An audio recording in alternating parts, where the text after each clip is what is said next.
नमस्ते दोस्तों, मैं साबिता ठाकुर एक बार फिर से हाजिर हूँ आपसे जुड़ी उन तमाम सूचनाओं, हलचलों और खबरों के साथ जो आपके लिए फायदेमंद है। बात कृषि की हो, आपके गांव की हो, सरकार की या फिर आपकी सेहत से जुड़ी हुई, हम हर मुद्दे से जुड़ी हुई जानकारी आप तक इस प्रोग्राम के जरिए पहुंचाएंगे। तो फिर देर किस बात की है, आइए करते हैं शुरुआत। आज हम बात करेंगे दार्जिलिंग चाय की कीमतों की, जानेंगे नागालैंड में हो रही कॉफी की खेती को, बताएंगे भारत में कच्चे तेल के उत्पादन को, समझेंगे सौर ऊर्जा से संचालित पहले हवाई अड्डा के बारे में, साथ ही बताएंगे ट्रेन में यात्रा करने वालों के लिए क्या है अच्छी खबर। दार्जिलिंग चाय की कीमतें पिछले साल के मुकाबले 20% तक बढ़ गई हैं। अच्छी क्वालिटी के चलते दार्जिलिंग चाय के दाम में तेजी आई है। पिछले वर्ष के मुकाबले इस वर्ष दार्जिलिंग चाय 20% महंगी हो गई है। मई में प्रोडक्शन में 33% की गिरावट थी, लेकिन इस कमी की भरपाई जून में हो गई है। कीमतों में बढ़ोतरी के साथ 2016 पिछले वर्ष के मुकाबले बेहतर रहेगा। 2015 में इंडस्ट्री को प्रोडक्शन में कमी के चलते नुकसान उठाना पड़ा था। दार्जिलिंग के 87 टी एस्टेट सालाना 85 से 90 लाख किलो चाय उत्पादन करता है। अच्छी खुशबू और टेस्ट की वजह से इसका बड़ा हिस्सा एक्सपोर्ट कर दिया जाता है। सबसे महंगी चाय में गिनी जाने वाली फर्स्ट फ्लश टी का इस साल फरवरी से अप्रैल के बीच होने वाला प्रोडक्शन सूखे जैसी स्थिति के कारण घट गया था।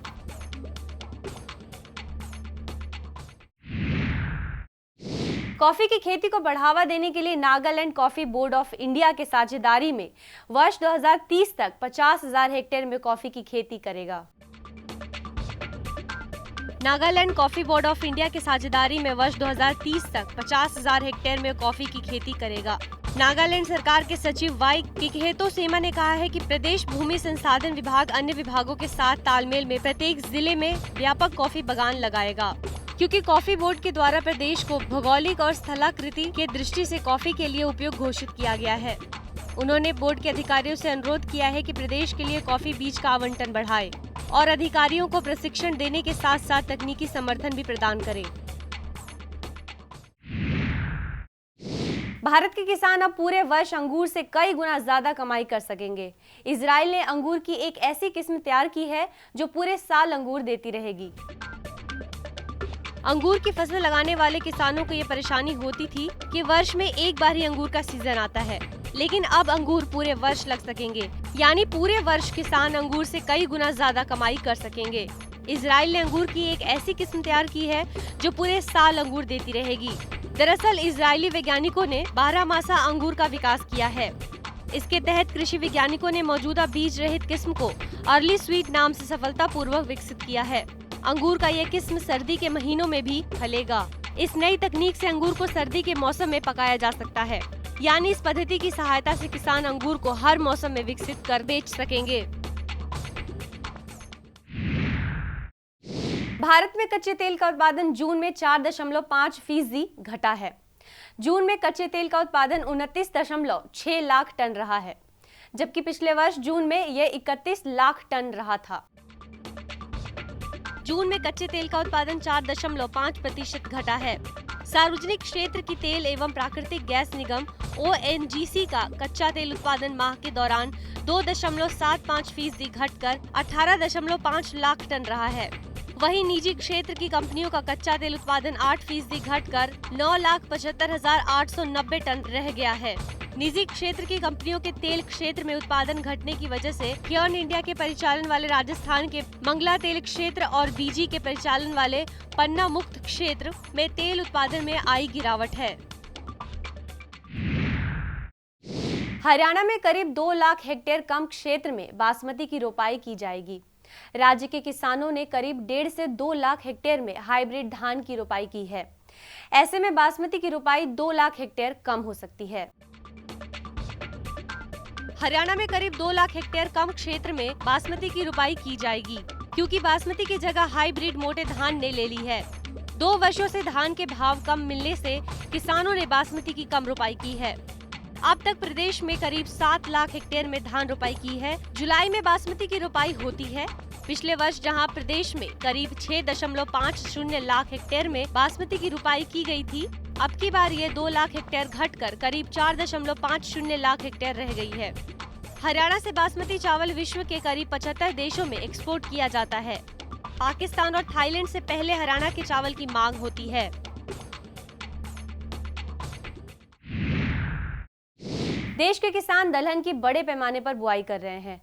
खरीफ सत्र 2016-17 में इस फसल की खेती का रकबा अब तक करीब 39% बढ़कर 90.17 लाख हेक्टेयर हो गया है।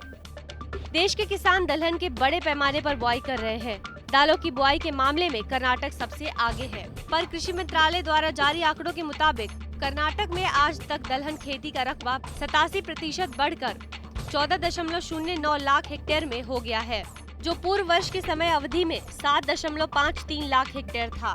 महाराष्ट्र और राजस्थान में भी दलहन खेती के रकबे में 30 से 35% की वृद्धि हुई है। दलहन के साथ अन्य खरीफ फसलों की बुआई जून से दक्षिण पश्चिम मानसून के आरंभ के साथ शुरू होती है और कटाई का काम अक्टूबर महीने से शुरू होता है। मंत्रालय के आंकड़ों के अनुसार कुल 1,6200 लाख हेक्टेयर में खेती के रकबे में दलहन और धान सहित सभी खरीफ फसलों की बुआई 65% भूभाग में कर दी गई है। इसमें से मुख्य खरीफ फसल धान की बुआई चावल सत्र में अभी तक 183.01 लाख हेक्टेयर में की गई है, जो पिछले वर्ष की समान अवधि में 182.38 लाख हेक्टेयर में की गई बुआई से मामूली अधिक है। फिलहाल वक्त हो चला एक छोटे से ब्रेक का। ब्रेक के बाद जानेंगे ग्वार सीड और ग्वार गम की कीमतों के बारे में।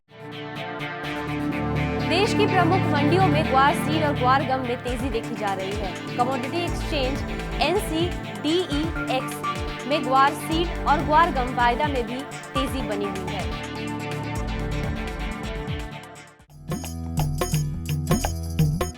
ब्रेक के बाद एक बार फिर से आप सभी का स्वागत है देश डायरी में। भारत में पिछले वित्त वर्ष में सार्वजनिक निवेश 21% तक बढ़ गया है। वहीं निजी क्षेत्र के निवेश में गिरावट आई है। कुल निवेश मांग में निजी क्षेत्र की हिस्सेदारी 75% तक रही है। देश में पिछले वित्त वर्ष में सार्वजनिक निवेश 21% तक बढ़ा है। निजी क्षेत्र के निवेश में गिरावट आई है। केंद्रीय, राज्य, स्थानीय सरकार तथा PSE का सार्वजनिक निवेश 2015-16 में 21% बढ़ा है, जो पिछले 2 दशकों की रिकॉर्ड वृद्धि है। वहीं निजी निवेश परिवार और कॉर्पोरेट में सालाना आधार पर 1.4% की गिरावट आई है। देश की प्रमुख मंडियों में ग्वार सीड और ग्वार गम में तेजी देखी जा रही है। कमोडिटी एक्सचेंज NCDEX में ग्वार सीड और ग्वार गम वायदा में भी तेजी बनी हुई है। देश की प्रमुख मंडियों में ग्वार सीड और ग्वार गम में तेजी देखी जा रही है। जोधपुर में ग्वार सीड मील डिलीवरी 3,836 रुपए और ग्वार गम की 7,240 रुपए प्रति क्विंटल बिक रहा है। हरियाणा की मंडी हिसार में ग्वार सीड लूज 3,550 से 3,580 रुपए और ग्वार गम 7,310 रुपए प्रति क्विंटल बताया जा रहा है। गुजरात की डीसा मंडी में ग्वार सीड मिल डिलीवरी 3,686 रुपए और ग्वार गम 7,135 रुपए प्रति क्विंटल है। मध्य प्रदेश के कुछ हिस्सों में भारी बारिश होने के कारण सोयाबीन की फसल खराब हो गई है, जिसके कारण वहां के किसानों को फिर से बुआई करनी पड़ रही है। अनुमान लगाया जा रहा है कि यहां के किसान सोयाबीन की जगह दलहनी फसलों की बुआई पर जोर देने वाले हैं। मध्य प्रदेश में मौजूदा खरीफ सत्र में 21.51 लाख हेक्टेयर में दलहनी फसलों की बुआई का लक्ष्य तय किया गया है, जिनमें से 12.50 लाख हेक्टेयर में दलहनी फसलों की बुआई की गई है। राज्य में पिछले दिनों भारी बारिश होने के कारण सोयाबीन की फसल बर्बाद हो गई है, जिसके कारण किसानों को फिर से बुआई करनी पड़ सकती है। हालांकि वो सोयाबीन की जगह दलहनी फसलों पर जोर दे रहे हैं और अगर ऐसा हुआ तो राज्य में दलहनी फसलों का रकबा और भी बढ़ सकता है।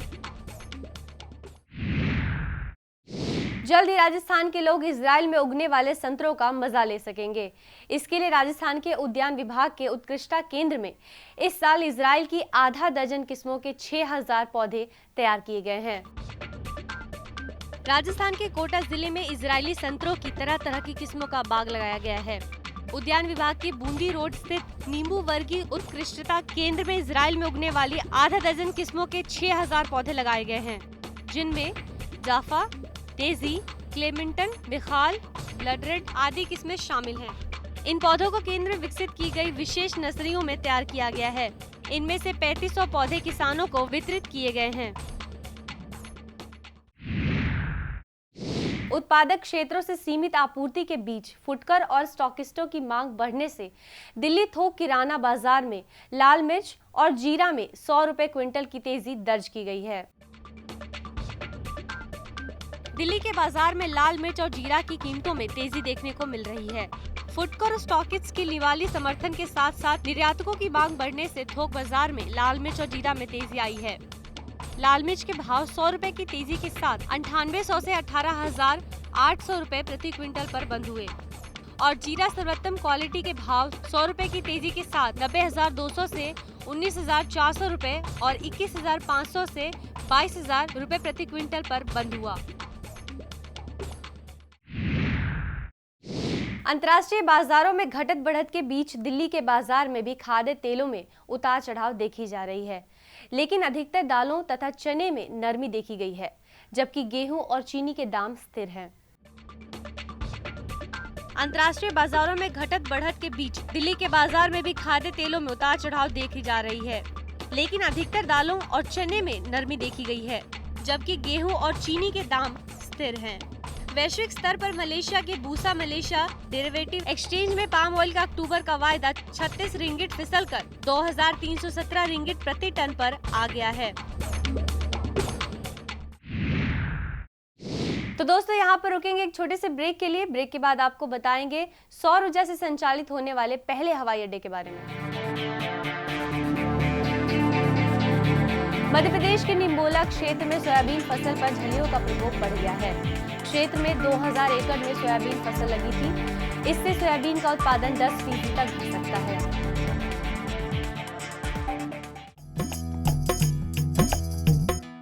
ब्रेक के बाद एक बार फिर से आप सभी का स्वागत है देश डायरी में। कोचीन इंटरनेशनल एयरपोर्ट दुनिया में पूरी तरह से सौर ऊर्जा से संचालित होने वाला पहला एयरपोर्ट बन गया है।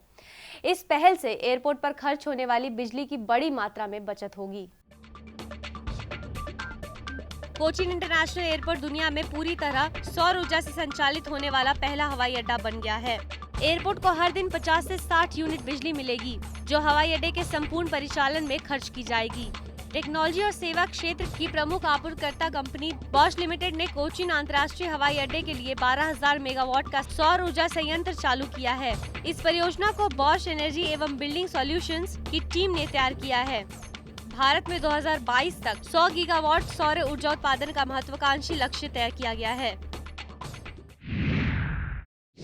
डेंगू, मलेरिया जैसी जल जनित बीमारियों की रोकथाम के लिए दिल्ली सरकार ने दिल्ली मेडिकल एसोसिएशन के साथ मिलकर संयुक्त तौर पर जागरूकता अभियान शुरू कर दिया है। डेंगू और मलेरिया जैसी बीमारियों की रोकथाम के लिए दिल्ली की सरकार ने जागरूकता अभियान शुरू कर दिया है। अभियान के तहत स्कूल में जाकर शिक्षक और छात्रों को डेंगू की रोकथाम के बारे में बताया गया है। दिल्ली सरकार ने डीएम के साथ मिलकर फिलहाल 200 स्कूलों में ये अभियान शुरू किया है। डॉक्टरों ने छात्रों और शिक्षकों से मुलाकात के दौरान डेंगू की रोकथाम के बारे में जानकारी दी। बिहार के भागलपुर जिले में खुदरा मंडी में आलू 20 रुपए प्रति किलो से बढ़कर एक सप्ताह में ही 24 से 25 रुपए प्रति किलो तक पहुंच गया है। वहीं प्याज की कीमत भी बढ़ी है। प्याज 10 से 12 रुपए प्रति किलो से बढ़कर 14 से 16 रुपए प्रति किलो तक पहुंच गया है। आलू के भाव दिन प्रतिदिन बढ़ते जा रहे हैं। खुदरा मंडी में 20 रुपए प्रति किलो से बढ़कर एक सप्ताह में 24 से 25 रुपए प्रति किलो पहुंच गया है। वहीं प्याज की कीमत भी बढ़ी है। प्याज 10 से 12 रुपए प्रति किलो से बढ़कर 14 से 16 रुपए प्रति किलो पर आ गया है। आलू 1600 से 1800 रुपए क्विंटल बिक रहे हैं। ये आलू यूपी के आगरा, फर्रुखाबाद एवं बंगाल के मेमारी, वर्धमान से आ रहे हैं। प्याज का भाव भी बढ़ने लगा है। भागलपुर में शेखपुरा, जमुई, लखीसराय से प्याज आ रहे हैं। यहाँ पर प्याज 800 से लेकर 1100 रुपए प्रति क्विंटल में मिल रहे हैं। ट्रेन में यात्रा करने वालों के लिए एक खुशखबरी है। अब रेलवे 2 रुपए से भी कम कीमत में यात्रियों को 10 लाख रुपए का इंश्योरेंस देगी। रेलवे जल्द ही यात्री इंश्योरेंस शुरू करने जा रही है। रेल मंत्री सुरेश प्रभु ने इस वर्ष रेल बजट में यात्री बीमा स्कीम शुरू करने की घोषणा की थी। फिलहाल इस योजना को ऑनलाइन टिकट बुक करने वाले यात्रियों के लिए पायलट प्रोजेक्ट के तौर पर चलाया जाएगा। इस योजना के तहत यात्री की मृत्यु या स्थायी विकलांगता की स्थिति में 10 लाख रुपए, घायल या आंशिक विकलांगता की स्थिति में 7.5 लाख रुपए, अस्पताल में भर्ती होने पर 5 लाख रुपए और मृत्यु के बाद लाश को पहुंचाने के लिए 10,000 रुपए के इंश्योरेंस का प्रावधान किया जाएगा। मध्य प्रदेश के निम्बोला क्षेत्र में सोयाबीन फसल पर झलियों का प्रकोप बढ़ गया है। क्षेत्र में 2000 एकड़ में सोयाबीन फसल लगी थी। इससे सोयाबीन का उत्पादन 10% तक घट सकता है। बोवनी के 1 महीने बाद फसलों में हरी इल्लियां बढ़ने लगी हैं। बारिश के बाद अचानक मौसम साफ होने और फिर रिमझिम बारिश से नमी होने के कारण फसलों में इल्ली लग रही है। इससे पत्तों को नुकसान हो रहा है। इसके बचाव के लिए किसान कीटनाशकों का छिड़काव कर रहे हैं। पिछले वर्ष के मुकाबले इस वर्ष सोयाबीन का रकबा कम है। इस कारण किसान सोयाबीन फसल की अधिक देखरेख कर रहे हैं। तो दोस्तों, आज की देश डायरी में बस इतना ही। हम फिर मिलेंगे कुछ और नई जानकारियों और सूचनाओं के साथ। तब तक कृषि से जुड़ी तमाम हलचलों के लिए आप देखते रहिए ग्रीन टीवी। मुझे दीजिए इजाजत। नमस्कार।